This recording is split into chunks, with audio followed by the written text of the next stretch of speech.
አንተ ቤት እኔ አንተ ፊት የምቆም ሰው አይደለሁ።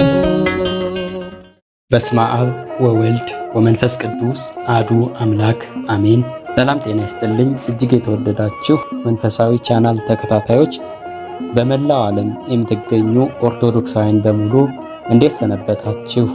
እንኳን ለገና ጾም ወይንም ጾመ ነቢያት በሰላምና በጤና አደረሰን አደረሳችሁ። በዛሬው መርሃ ግብራችን የገና ጾም ወይንም ጾመ ነቢያትን አስመልክቶ የቀጠለውን መርሃ ግብር ይዘንላችሁ ቀርበናል። ማለትም የጾመ ነቢያት ሳምንታት ስያሜዎችና ትርጉማቸውን በዝርዝር የምንመለከት ይሆናል። እስከ መርሃ ግብራችን ፍጻሜ ድረስ አብራችሁ እንድትቆዩ በታላቅ አክብሮት እንጋብዛለን። አሁን ወደ ዕለቱ መርሃ ግብራችን እናመራለን። አብራችሁን ቆዩ።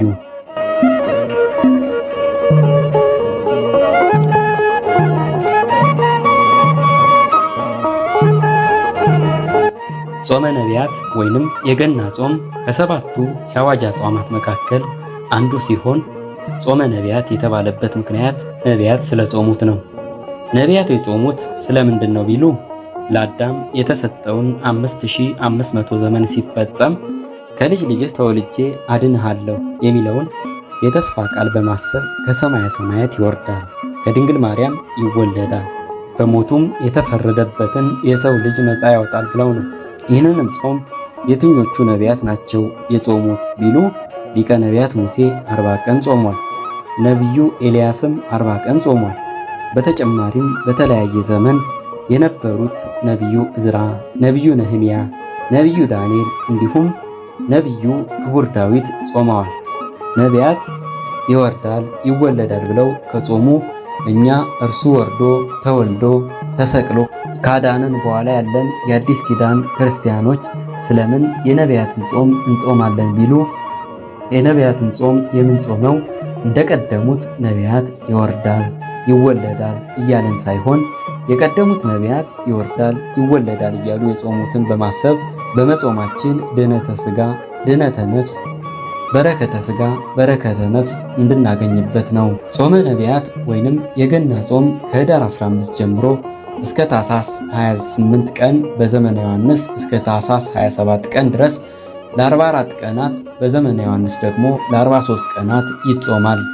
ከእነዚህም መካከል 40 ቀናት ጾመ ነቢያት፣ 3 ቀናት ደግሞ ጾመ አብርሃም ሶርያዊ ሲሆኑ የቀረው 1 ቀን ደግሞ የጋድ ጾም ነው። ፍትሐ ነገሥት አንቀጽ 15 ቁጥር 565 እና ቁጥር 567። ጾመ ነቢያትን ከኅዳር 15 ጀምሮ ሳይጾሙ የልደትን ዋዜማ ብቻ መጾም የቤተ ክርስቲያን ሥርዓት አይደለም።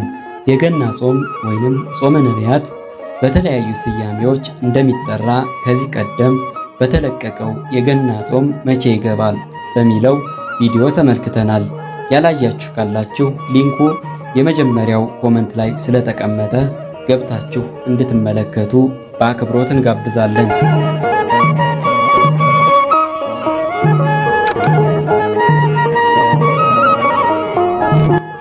የጾመ ነቢያት ሳምንታት አስተምሮ፣ ስብከት፣ ብርሃንና ኖላዌ በመባል በ4 ይከፈላሉ። ከዚህ በመቀጠል ደግሞ የአራቱንም ስያሜዎች ትርጉምና ምስጢር በዝርዝር እንመለከታለን። አንደኛ አስተምሮ። በቤተ ክርስቲያን የዘመን አከፋፈል መሰረት ከኅዳር 6 ጀምሮ እስከ ታኅሳስ 7 ወይንም 13 ቀን ድረስ ያለው ወቅት ዘመነ አስተምሮ ወይንም አስተምሮ ይባላል። አስተምሮ ቃሉ በሐሌታ ውሃ አስተምሮ ተብሎ ሲጻፍ የቃለ እግዚአብሔር ማስተማሪያ የትምህርተ ወንጌል ዘመን ማለት ነው። ስርወ ቃሉም መሐረ አስተማረ፣ ለመምህር ሰጠ፣ መራ አሳየ፣ መከረ አለመደ ወይንም ተምህረ ተማረ ለመደ የሚለው የግዕዝ ግስ ሲሆን ይኸውም የእግዚአብሔር ቸርነቱ ርኅራኄው ትዕግስቱና የማዳን ሥራው በቤተ ክርስቲያን በስፋት የሚሰበክበት ጊዜ ነው። አስተምሮ ቃሉ በሐመር ውሃ አስተምሮ ተብሎ ሲጻፍ ደግሞ የምሕረት የይቅርታ ዘመን ማለት ነው። ስርወ ቃሉም መሐረ ይቅር አለ፣ ዕዳ በደልን ተወ ወይንም አምሐረ አስማረ ይቅር አሰኘ፣ አራራ፣ አሳዘነ የሚለው የግዕዝ ግስ ነው። ዘመነ አስተምህሮ ዘመነ አስተምህሮ ስለ እግዚአብሔር ቸርነትና ርኅራኄ እርሱ በደላችንን ሁሉ ይቅር እንደሚለን እኛ ምዕመናንም እርስ በርሳችን ይቅር መባባል እንደሚገባን ትምህርት የሚሰጥበት ጊዜ ነው።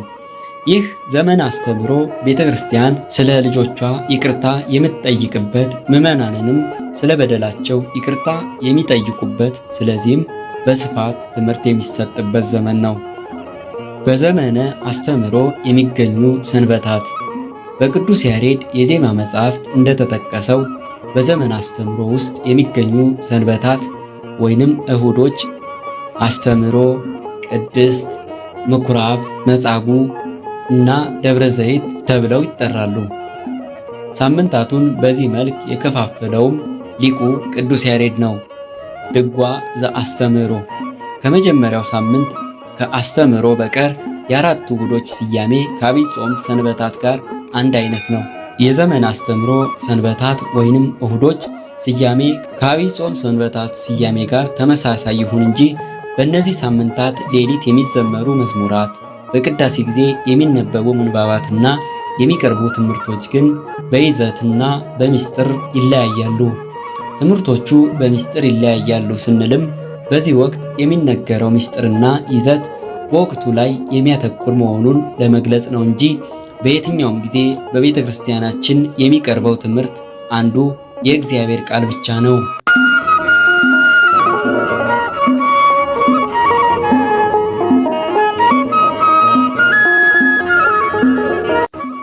ሁለተኛ ዘመነ ስብከት በነቢያት ጾም ወቅት ከታኅሳስ 7 እስከ ታኅሳስ 26 ቀን ያለው ዘመነ ስብከት ይባላል። ዘመነ ስብከት የተባለበት ምክንያትም ነቢያት የጌታን በሥጋ መምጣት አምልተውና አስፍተው በትንቢትና በትምህርት መስበካቸውን ቤተ ክርስቲያን እያሰበች ሰውን ለማዳን ወደ ምድር የመጣውን አምላክ የምትሰብክበት ወቅት በመሆኑ ነው። ስብከት የመጀመሪያው ሰንበት እሁድ ስብከት ይባላል። በዚህ ሰንበት በኦሪት ሙሴ በነቢያትና በመዝሙራት አስቀድሞ ስለ ክርስቶስ ሥጋን ተዋህዶ ሰው መሆን ትንቢት ተነግሮ ምሳሌ ተመስሎ ሱባኤ ተቆጥሮ እንደነበር ይነገራል ይሰበካልም። ስለዚህ ነቢያቱ አስቀድመው መምጣቱን ሰብከው ስለነበር ያንን ለማሰብ ይህ ሰንበት ስብከት ተባለ። ስብከት ማለት ሰውን ከእግዚአብሔር ጋር የሚያገናኝ ትምህርት ማለት ሲሆን በዚህ ሳምንት ከልደት አብርሃም እስከ ልደተ ዳዊት ባለው ትውልድ ውስጥ ስለ ክርስቶስ ሰው መሆን የተሰበከው ስብከት ይታሰባል። የነቢያት ስብከት በስብከት ሰንበት ጌታችን መድኃኒታችን ኢየሱስ ክርስቶስ ሙሴ በሕግ ነቢያትም በትንቢት እንደጻፉለት የሚናገረው ወንጌል ይነበባል። ነቢየ እግዚአብሔር ዳዊትም እጅህን ከአርያም ላክ አድነኝም በማለት ስለ ክርስቶስ ማዳን በትንቢት መነጽር ተመልክቶ የዘመረው የመዝሙር ክፍል እንዲሁ ይሰበካል። ከአባይት ነቢያት አንዱ የሆነው ነቢየ እግዚአብሔር ኢሳይያስም ሰማዮችን ቀደህ ምነው ብትወርድ ተራሮችም ምነው ቢናወጡ ብሎ ስለ ክርስቶስ ከሰማያ ሰማያት መውረድ ከድንግል ማርያምን መወለድ የተናገረውን ትንቢት ቤተ ክርስቲያን ትሰብካለች።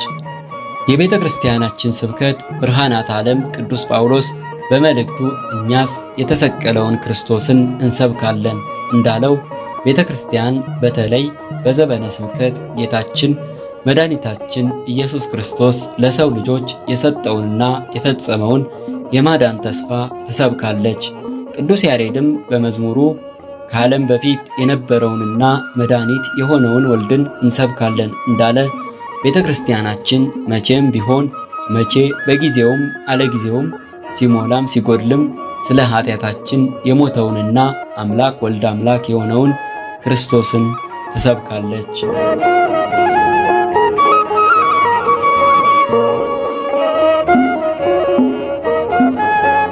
ሶስተኛ ብርሃን ነቢያት የነፍሳችን ብርሃን ይወለዳል ብለው ስለ መስበካቸው እውነተኛ ብርሃን ይመጣል ብለው ስለ ማስተማራቸው የሚታሰብበት ሲሆን በዚሁ ኢየሱስ አማናዊ ብርሃን መሆኑ ይሰበካል ይዘመራልም። ከዚሁ ጋር ዘመነ ብሉይ መከራ ሥጋ መከራ ነፍስ የጸናበት የሰው ልጅ ብርሃን ከሆነው አምላክ ጋር የተራራቀበት ስለነበር ነቢያት ያሉበትን ያን ዘመን ጨለማ ብለው በመግለጥ የነፍሳችን ብርሃን ይወለዳል፣ እውነተኛ ብርሃን ይመጣል ብለው ስለመስበካቸው የሚታሰብበት ሳምንት ነው። በዚህ ሳምንት ከልደተ ዳዊት እስከ ፍልሰተ ባቢሎን የነበረው 14 ትውልድ ይታሰብበታል። የነቢያት ጸሎት። ነቢያት የአምላክን ማዳን ከጠበቁባቸውና ከገለጡባቸው መንገዶች አንዱ ብርሃን ነው። ልበ አምላክ ክቡር ዳዊትም ወደ ትክክለኛው መንገድ የሚመራ ብርሃን ወደ ዓለም እንዲመጣ ብርሃንህንና ጽድቅህን ላክ ብሎ ይጸልይ ነበር። ይህም ብርሃን ጽድቅ፣ እውነት የሆነውን ልጅህን ወልድን ላክልን፣ እርሱ መርቶ ወደ መንግሥተ ሰማያት ያስገባን ዘንድ ማለት ነው። እውነተኛው ብርሃን። ወንጌላዊው ቅዱስ ዮሐንስ ለሰው ሁሉ የሚያበራው እውነተኛ ብርሃን ወደ ዓለም መጣ ብሎ እንደመሰከረው እውነተኛ ብርሃን ስለሆነው ስለ ኢየሱስ ክርስቶስ ብርሃንነት የሚሰበክበት ሰንበት ነው። ጌታችንም በመዋዕለ ስብከቱ እኔ የዓለም ብርሃን ነኝ፣ የሚከተለኝ የሕይወት ብርሃን ይሆንለታል እንጂ በጨለማ አይመላለስም ብሎ እንዳስተማረው በዚህ ሰንበት ስለ እርሱ ብርሃንነትና ክርስቲያኖችም እርሱን ብርሃናቸው እንዲያደርጉት ይሰበካል።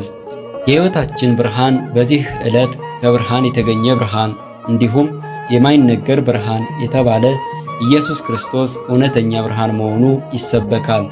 ብርሃን ወደ ዓለም መጣ እየተባለ በቅዱስ ያሬድ መዝሙር ይመሰገናል።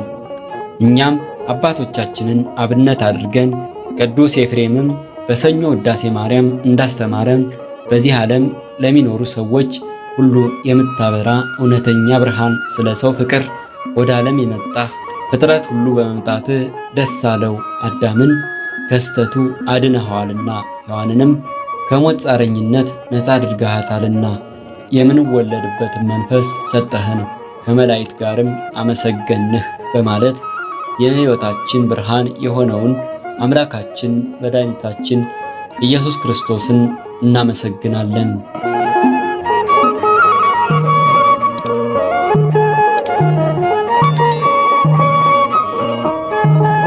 ኖላዊ። ኖላዊ ማለት እረኛ ወይንም ጠባቂ ማለት ሲሆን በዚህ ዕለት ነቢያት የእግዚአብሔር ልጅ እውነተኛ ጠባቂ ሆኖ ይገለጣል ብለው መተንበያቸውና ኢየሱስ ክርስቶስ እውነተኛ ጠባቂ መሆኑን ቤተክርስቲያናችን እያሰበች የምትዘምርበት፣ የምትቀድስበት፣ የምታመሰግንበት ዕለት ነው። የእስራኤል ጠባቂ። ነቢያት ራሳቸውንና ሕዝበ እስራኤልን ብሎም ዓለምን እረኛቸው እንደተዋቸው በጎች በመቁጠር ስለ እውነተኛ እረኛ መምጣት ትንቢት ተናግረዋል። በዚህ ሰንበት ከፍልሰተ ባቢሎን እስከ ልደተ ክርስቶስ ድረስ ያለው 14 ትውልድ የነበረው ሰንበት ይታሰባል። በዚህ ሰንበት ቤተክርስቲያናችን እረኛ የሚለው በግ ተኩላ ተነጣቂ እንዲበረታበት በበደሉ ምክንያት ከትጉህ እረኛው የተለየው የሰው ልጅም ሰብሳቢና የሚያሰማራ ጠባቂ እንዲኖረው ነቢያት ዮሴፍን እንደ መንጋ የምትመራ በኪሩቤል ላይ የምትቀመጥ የእስራኤል ጠባቂ ሆይ አድምጥ በማለት ይማጸኑ እንደነበር ታስተምራለች። ቸር ጠባቂ። የትንቢቱ ፍጻሜ ሲደርስ ጌታችን መድኃኒታችን ኢየሱስ ክርስቶስ መልካም እረኛ እኔ ነኝ፣ መልካም እረኛ ነፍሱን ስለ በጎቹ ያኖራል በማለት እውነተኛ እረኛ እርሱ መሆኑን መልስ ሰጥቷል። ስለ ራሱም መልካም እረኛ እኔ ነኝ፣ አብም እንደሚያውቀኝ እኔም አብን እንደማውቀው የራሴን በጎች አውቃለሁ፣ የራሴ በጎች ያውቁኛል፣ ነፍሴንም ስለ በጎች አኖራለሁ በማለት አስተምሯል። በልበ አምላክ ክቡር ዳዊትም እግዚአብሔር እረኛዬ ነው፣ የሚያሳጣኝም የለም፣ በለመለመ መስክ ያሳድረኛል ተብሎ እንደተጻፈ በዚህ የጾም ወቅት አቤቱ ብርሃንህንና ጽድቅህን ላክ፣ ቸሩ እረኛችን ሆይ ተቅበዝብዘናልና እባክህ አስበን፣ የቀዘቀዘው ፍቅራችንን መልስልን፣ አንተ እውነተኛ ሰላምህን ስጠን እያለን ምንም ወደ ማያሳጣን ወደ እውነተኛው እረኛችን ወደ መድኃኒታችን ኢየሱስ ክርስቶስ በንስሐ ልንመለስ ይገባል። ከተኩላዎች ተጠበቁ። ለክርስቲያኖች ሁሉ የታመነ ጠባቂ ጌታችን መድኃኒታችን ኢየሱስ ክርስቶስ ነው። በተጨማሪም በጎቼን ጠብቅ ብሎ በቅዱስ ጴጥሮስ በኩል አደራ የተሰጣቸው ካህናተ ቤተ ክርስቲያን የመንጋው ጠባቂ ናቸው። ነገር ግን በዚህ ሐሰተኛ በበዛበት ዘመን እውነተኞቹን እረኞች ከተኩላዎች መለየት ያስፈልጋል። የምንለያቸውም በፍሬያቸው ነው። መልካም ዛፍ መልካም ፍሬ እንዲያፈራ፣ መልካም እረኛም ለበጎቹ መልካምን ያደርጋል። ተኩላ ግን በጎቹን ሊጠብቅ ሳይሆን ሊነጥቅ እንደሚመጣ፣ ሐሰተኞች እረኞችም ምዕመናንን ሊጠብቋቸው ሳይሆን ሊነጥቋቸው ይፍጨረጨራሉ።